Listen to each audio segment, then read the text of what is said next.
Ok, donc démonstration pour le labo 1 de application de bureau Java. J'utilise JavaFX, euh, un FXML de Scene Builder, donc j'ai ces deux fichiers Java là. À chaque fois que je démarre, ça efface mon fichier binaire, ça recharge mon fichier TXT, ça me redemande et ça le reconvertit encore en binaire pour être sûr de toujours avoir un fichier binaire neuf. Donc j'exécute. Source, données, livre. Par défaut, ça affiche tous les livres. Euh, tout est là. Bande dessinée, que des romans, suspense, nouvelles. Si je sélectionne un seul livre, ça m'amène ça. Si je sélectionne un seul auteur, ça m'amène ça. 1, 11.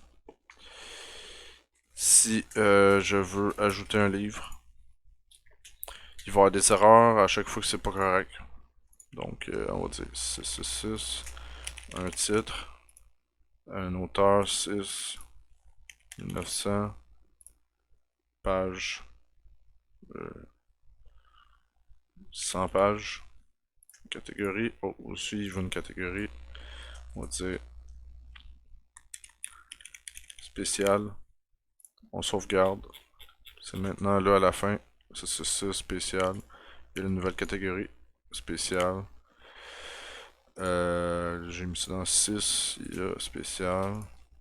Puis c'est 666. Parfait. Je peux mettre à jour ce titre-là. On allait ajouter plein de A. Si je sauvegarde. Maintenant là, avec plein de A. 666, plein de A. Supposons que je veux enlever l'item 200, le troisième. Je vois 200, je supprime. Si je fais non, pardon, ça cancelle. Mais si je fais oui, le 300, 500, le 200 n'est plus là. 200 n'est plus là ici. C'est une fausse barre dans le fond que je clique n'importe où, ça se promène comme ça. J'ai mis une icône, un titre, mais c'est juste un label direct. J'ai mis des commandes pour ces trucs-là. Et si je descends, ça descend. Je peux pas maximiser la fenêtre à souffle. Je l'ai comme ça. Si je ferme, ça ferme. Et nulle part, j'utilise comme l'énoncé du laboratoire demandait. J'utilise aucune structure de données, liste, tableau, peu importe, pour la manipulation de mes données. Écriture, lecture, peu importe. C'est toujours euh, avec le fichier binaire seulement. Donc j'y retourne souvent. J'y retourne vraiment souvent. En fait, toutes les méthodes de ma classe principale, sélection du fichier, conversion en binaire, tout le reste, euh, remplir les combo box, etc. C'est toujours avec le fichier binaire. Et ici j'ai toutes mes méthodes de mes objets euh, JavaFX qui sont influencés par le FXML et un fichier de style. Et c'est tout. Euh, c'est tout. Je tiens à dire que pour exécuter, il y a à peu près le même problème si le projet a été créé avec le builder Maven JavaFX quand on fait un nouveau fichier, blablabla.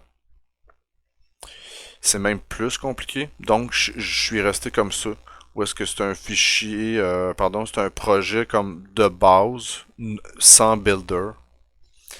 où j'ai été manuellement aller mettre les dépendances des fichiers. Mais en fait, oui, mais ça serait un copier-coller la prochaine fois parce qu'ils sont carrément ici dans JavaFX. Toutes les, les fichiers genres sont tous là directement. Et quoi d'autre?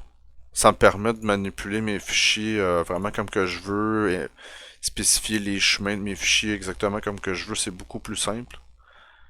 Mais il y a une seule chose, c'est que la première fois qu'on exécute euh, la classe principale,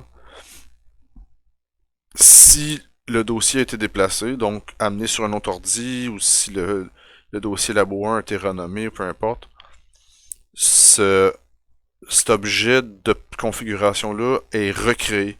Il y en a un deuxième qui apparaît, là, vraiment virgule, un autre pareil, mais avec un nouveau code aléatoire comme ça, hexadécimal, que j'ai pas encore compris. Mais cette fameuse ligne-là qui permet de spécifier où sont les dépendances JavaFX est pas là. Virtual Machine Argument, là, VMArgs, est pas présent. J'aimerais beaucoup que ça se fasse automatiquement. Mais en même temps, c'est comme en mode développement. Là. Mais cette ligne-là, dans le fond, l'équivalent de ça doit être recopié au prochain. Et là, quand on passe ça, on démarre le Java comme ça, app.java, ça fonctionne. C'est supposé fonctionner à tout coup. Voilà. Merci.